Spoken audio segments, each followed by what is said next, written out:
Duke ma parasysh që ju jeni shtetas turk. Po. Si keni arritur që të mësoni gjuhën shqipe?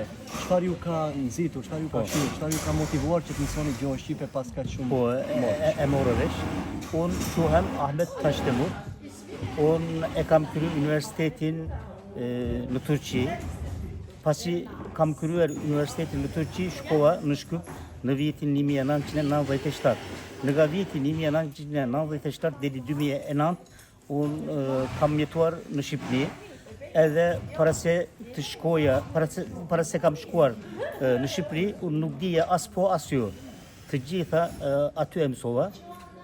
Gjuha, nuk e di, gjuha shqipe më pëlqen shumë.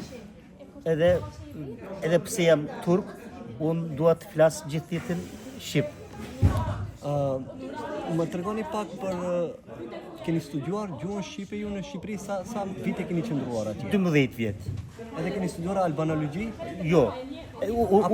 Apo keni punuar atje? Unë aty kam punuar si arsimtar, si arsimtar kam punuar. I gjuhës turke? Edhe kam marrë certifikat nga fakulteti i gjuhës. Edhe filologjisë, historisë dhe filologjisë. Ishe angazhuar si përkthyes në teatrin e Stambollit, për në teatrin e Tetovës. Ishte hera e parë kjo, ishte vështirë?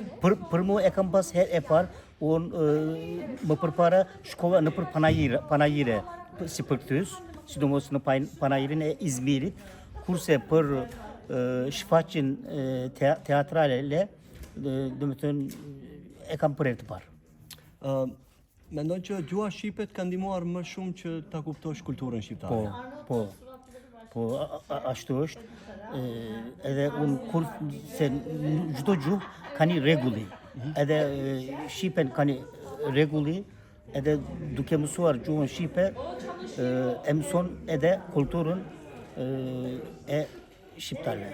Po si reagojnë turqit, por edhe shqiptarët kur kuptojnë se ti flet shqip? Edhe disa herë çuditen se në Turqi ka shumë shqiptar, siç e dini, jeton shumë shqiptar, edhe prej atyne që bëjnë këtë punë është normal. Po, edhe pse jam unë turk, disa herë çuditen, habiten, se s'ka mundësi që kem mësu kaq mirë shqipen si turk, me origjinë si turk. Përveç gjuhës standarde, di ndonjë dialekt? Po, dialekt kupton e di. Edhe dialektin e di. Ke ndonjë fjalë apo shprehje të preferuar?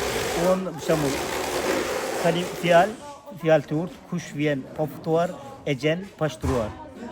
Kur ka një gjë, nuk është pa gjë.